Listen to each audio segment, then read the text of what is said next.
December 1944. Across the Atlantic, war still raged with unrelenting fury. Europe was scarred by battles that consumed cities, towns, and generations of young men. On the Pacific Front, the struggle against Japan demanded ever more lives, resources, and sacrifice. But thousands of miles away, in quiet towns across America, a different kind of story was unfolding. This was the riddle America never expected to face. What do you do when an army of your enemies is not across the ocean, but right here, in your own backyard? The United States in World War II was a nation on fire with purpose. At the heart of the home front was a sense of unity not seen before or since. Families bought war bonds with pride. Housewives rationed sugar, gasoline, and meat, convinced that every sacrifice fueled the arsenal of democracy. Factories that once built cars now rolled tanks and fighter planes off the assembly lines at breakneck speed. Posters urged every American to do your part. Communities held scrap metal drives where children proudly dragged wagon loads of tin cans, certain they were helping to beat Hitler. For most Americans, the war was distant. It was something experienced through radio broadcasts, black and white newsreels, and letters from the front. The battlefields were half a world away. On American soil, the war was something you contributed to, but rarely something you saw. Or so people thought. In the summer of 1943, trains began to arrive. Long, rumbling convoys of boxcars cut across the Midwest, the South, and the Rocky Mountain states. But these weren't carrying grain or coal. Inside were German soldiers, tens of thousands of them. Prisoners of war, captured in North Africa and Europe, were being transported deep into the heart of America. By war's end, nearly 400,000 German POWs would be held on U.S. soil, more than the population of New Orleans at the time. For many small towns, it was a shock. Newspapers carried uneasy headlines. Nazis in our county. Enemy soldiers arrive by train. Some Americans feared sabotage. Others whispered about secret Nazi uprisings. And yet, for all the fear, there was also curiosity. Farmers, teachers, and shopkeepers stared as the trains rolled past, wondering what these enemy soldiers really looked like.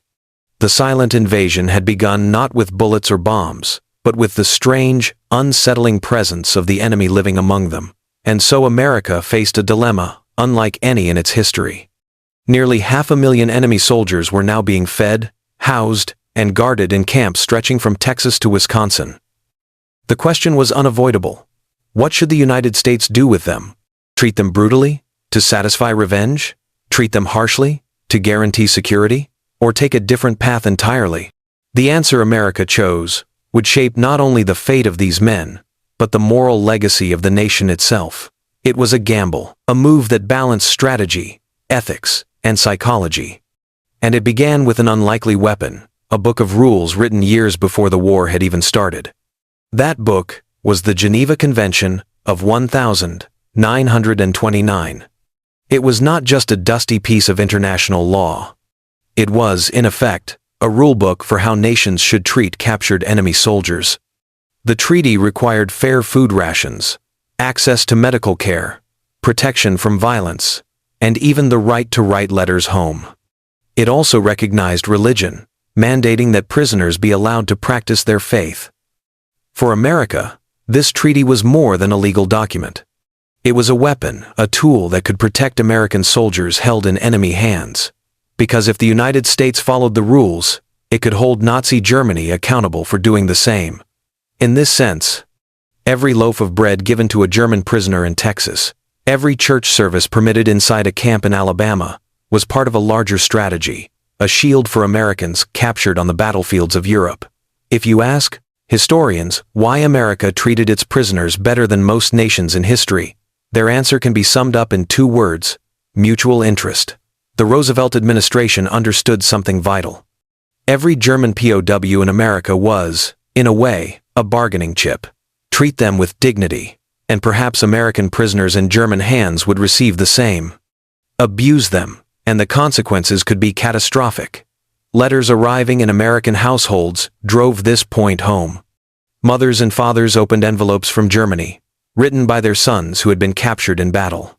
The tone of these letters, sometimes weary, sometimes hopeful, was a reminder that reciprocity mattered. The safety of Americans overseas depended on the humanity America showed at home. So, when communities questioned why enemy soldiers were being well fed, officials pointed to those letters. This wasn't about kindness alone. It was about strategy, survival, and the moral authority of the United States on the world stage. There was another reason America could afford to be generous. It had the resources. By the mid-1940s, the United States was producing nearly half of the world's goods. American farms overflowed with wheat, corn, and beef. Canning plants, dairy farms, and bakeries operated around the clock. While Britain endured rationing, and Germans faced starvation, America's challenge was not scarcity but distribution. And so, when German prisoners arrived in camps, many were stunned by what they received. 3 full meals a day, often better than what they'd eaten as soldiers. Some were even fed the same rations as American troops. The contrast was stark. In Germany, civilians scrounged for scraps, and soldiers at the front sometimes fought on empty stomachs. But in America, the enemy sat down to trays filled with meat, potatoes, bread, and coffee. To the prisoners, it was shocking. To the Americans, it was proof of strength. They could show the world that democracy not only fought with weapons, it fought with abundance. Yet not every American was convinced. Letters to newspaper editors asked why Nazis were eating better than some American families. On the floor of Congress, lawmakers debated whether the nation was spoiling the enemy. War bond drives asked citizens to sacrifice, while photos of German prisoners showed men playing soccer, eating hearty meals, or working on farms. The criticism was sharp, but the policy held. For military leaders, the calculation was simple. It was cheaper, safer, and more effective to keep prisoners healthy and cooperative than to let them grow desperate and violent. Still, this debate revealed something profound. America's decision was never unanimous. It was a choice that carried controversy. And it was a choice that would soon lead to consequences no one had imagined, especially for the prisoners themselves. For years before these men ever set foot on American soil, their understanding of the United States had already been shaped by one man's voice and one machine of propaganda. Joseph Goebbels, Hitler's Minister of Propaganda, built one of the most powerful disinformation systems in history. Through newspapers, posters, radio broadcasts, and the weekly newsreels called Wochenschau, he crafted an image of America that was anything but real. In the world Goebbels portrayed, America was decadent and weak. Its society was corrupt, ruled by chaos and crime. He emphasized America's racial diversity, twisting it into a story of division and collapse. On posters, America was often depicted as a monstrous caricature, a land of greed, immorality, and brutality. To young Germans who grew up with these images, the idea of capture by Americans was terrifying. They expected torture, starvation, and humiliation. They believed surrender to the United States would mean a slow death at the hands of a barbaric enemy. This was the mental armor the Nazi regime had wrapped around them. Armor that would soon shatter. To understand what came next, we must step into the minds of these soldiers. From the Hitler Youth to the Wehrmacht, young Germans were fed a steady diet of ideology. Loyalty to the Führer, hatred of outsiders, fear of defeat. Diaries recovered after the war reveal how deeply these lessons ran. A 19-year-old private wrote, "Better to die in battle than to fall into American hands. They are animals. They will destroy us." Another confessed, "I dream of capture, and I see myself beaten, broken, forgotten." This was no accident. It was the result of years of indoctrination, designed to make German soldiers fight harder and longer. To surrender meant shame. To be captured by Americans meant terror. And so, as Allied forces swept across North Africa, and later into Europe, thousands of German soldiers fought with desperation. When capture finally came, many braced for the worst. But what they encountered instead was something else entirely. On the battlefields of Tunisia and Sicily, German units surrendered in droves. Expecting cruelty, they found order. Expecting violence, they found professionalism. American soldiers disarmed them, searched them, and escorted them into makeshift holding areas. No torture, no executions. For many, the moment of surrender was one of the most jarring experiences of their lives. One prisoner later recalled, "We waited for the blows to fall. Instead, they gave us water." Another described the shock of being handed a cigarette by his captor. The contrast was staggering. In their minds, America had been a land of monsters. In reality, it was something else entirely, a military power bound by rules and discipline. That first impression, born in the dust of surrender, would only deepen once they crossed the ocean and set foot inside the barbed wire fences of camps in the American heartland. For most German POWs, the first 24 hours in the United States were unforgettable. They were processed with a precision that felt clinical. Uniforms removed, hair clipped short, delousing powder brushed across their skin. They were issued new clothes, simple denim or khaki prison garments, stamped with PW. And then came the moment that stunned them most. After weeks of hunger and fear, they were marched into a mess hall. On long tables sat trays of meat, potatoes, bread, vegetables, and steaming cups of coffee. Many POWs later described that first meal as the most astonishing experience of their captivity. One recalled, "I hadn't seen that much food since before the war. I ate until I couldn't move, and I realized America was not what I had been told." As the weeks passed, another surprise awaited. The United States did not keep most of its prisoners idle. Instead, they were put to work. Prisoners were assigned to farms, sawmills, and road crews. In the cotton fields of Texas, the orchards of California, and the wheat plains of Kansas, they labored under the watchful eyes of guards. To many farmers, these men were a godsend. With so many young Americans away at war, labor shortages threatened crops. German POWs filled the gap. They harvested peaches, stacked hay bales, cut timber, and built irrigation ditches. For the prisoners, the work carried its own meaning.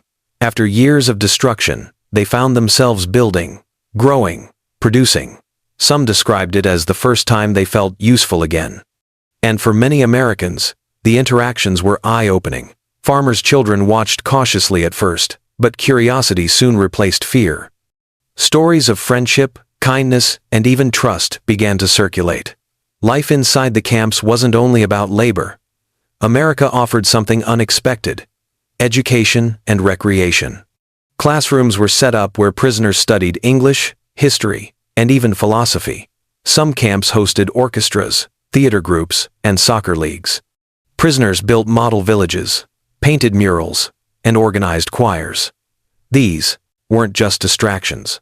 They were subtle tools of influence. By opening books, teaching new skills, and allowing self-expression, the camps quietly chipped away at Nazi ideology. Without lectures or propaganda, America was teaching its captives a different kind of lesson. Freedom could be experienced even behind barbed wire. One prisoner later wrote, "I learned more about democracy inside that camp than I ever did in Germany." But not everything behind the fences was peaceful. Inside the camps, political divisions ran deep. Hardcore Nazi loyalists tried to enforce discipline, intimidating fellow prisoners who showed signs of sympathy toward America. Secret meetings were held, coded notes passed, and symbols of the Reich painted on walls. Some prisoners resisted these pressures, wanting nothing more than to survive and return home. The tension led to violence, beatings, even murders carried out in the shadows of barracks. The American guards soon realized they weren't just running prison camps. They were overseeing battlegrounds of ideology, where the struggle for the prisoners' hearts and minds was as fierce as any fought overseas. By December, the barbed wire camps of America had settled into routine. Work, meals, roll calls, occasional tensions. Yet, as the days grew shorter and the nights colder, another feeling crept in, one the guards could recognize, as well as the prisoners. It was homesickness. For the German POWs, Christmas had always been a season of tradition. Candles on fir trees, family gatherings, songs sung in quiet harmony. But now they found themselves thousands of miles from home, staring at fences under an American sky. On Christmas Eve, silence filled many camps. Some prisoners wept quietly. Others carved small ornaments from wood scraps, or folded paper stars to hang above their bunks, Few expected joy. Most expected only longing. And yet, what happened that night would linger for the rest of their lives. In Hearne, Texas, prisoners turned creativity into defiance against despair. Using cardboard, clay, and bits of wire, they built miniature villages, tiny, snow-covered churches, wooden bridges, and candle-lit houses. Guards who walked past the barracks stopped to marvel at the craftsmanship. It was as though the prisoners had carried a piece of Germany with them, reshaping a barren camp into a living memory of home. One American guard later recalled, "I thought I'd see bitterness. Instead, I saw men smiling, showing us their little village, proud like children. It was the first time I thought of them not as enemies, but as people." In the mountain town of Kremling, Colorado, local families did something few expected. They invited German POWs to attend Christmas services at their church. Under watchful eyes, the prisoners entered the small sanctuary, where candles flickered and hymns filled the air. The townspeople looked at them with cautious curiosity, but soon, the sound of voices rising in prayer created something profound, a sense of shared faith that dissolved the boundaries of war, at least for that night. One prisoner later wrote, "I felt I was no longer a prisoner, but simply a man among men, in the house of God." Perhaps the most moving story came from Camp Como, Mississippi. There, the German prisoners formed a choir. On Christmas Eve, they performed for the guards and camp staff, voices blending in, haunting harmony. When they sang Stille Nacht, Silent Night, the effect was overwhelming. Guards stood frozen, some whispered along in English, their voices trembling. For a brief moment, the war seemed far away. A guard later admitted, "I realized, these men were no different from us. They missed their families, their homes, their lives." That song made the fences disappear. That Christmas left an imprint deeper than barbed wire. In diary entries, prisoners described the celebrations with wonder and disbelief. One wrote, "I had prepared for cruelty, but instead, I was given a Christmas I will never forget. I cannot hate after this." For some, the night marked the collapse of years of propaganda. The America they had feared, the land of monsters and criminals, was replaced by the America they saw with their own eyes, a nation capable of compassion, even toward its enemies. The echo of Silent Night became more than music. It was a turning point, a soft but undeniable reminder that even in war, humanity could break through. To truly understand the miracle of compassion shown in America, we must set it against the darkest backdrop of all, the places where war showed no mercy. On the Eastern Front, the rules of war all but collapsed. When German soldiers captured Soviet prisoners, they did not treat them as soldiers. They treated them as expendable. Barbed wire cages held tens of thousands with no shelter, no food, no medicine. Men collapsed in the snow and were left where they fell. By some estimates, more than 3 million Soviet POWs died in German captivity, through starvation, disease, and execution. And when the Red Army captured Germans, mercy was just as rare. Transport trains carried them eastward into labor camps. They dug canals by hand, mined coal in frozen pits, and often worked themselves to death. Families back in Germany sometimes waited years, even decades, for loved ones who never returned. Placed against this backdrop, the American camp seemed almost unreal. While Soviet prisoners perished in the millions, German POWs in Texas or Kansas ate hearty meals, played soccer, and even celebrated Christmas. The contrast was not lost on the prisoners themselves. In letters that somehow reached home, they hinted carefully that life behind American fences was nothing like what Goebbels had claimed. To families in bombed-out German cities, the stories sounded like fantasy. For the prisoners who lived it, however, the lesson was unforgettable. In a world where cruelty seemed normal, the United States had chosen a different path. It is crucial to remember, the humane treatment of prisoners was not the standard in World War II. It was the exception. Most wars in history have been defined by vengeance and brutality, but in America's backyard, a decision was made to hold fast to values, even when it meant feeding the enemy while asking citizens at home to sacrifice. That choice did not end the war. It did not shorten the suffering overseas. But it planted a seed, an idea that even amid the worst conflict the world had ever known, principles could survive.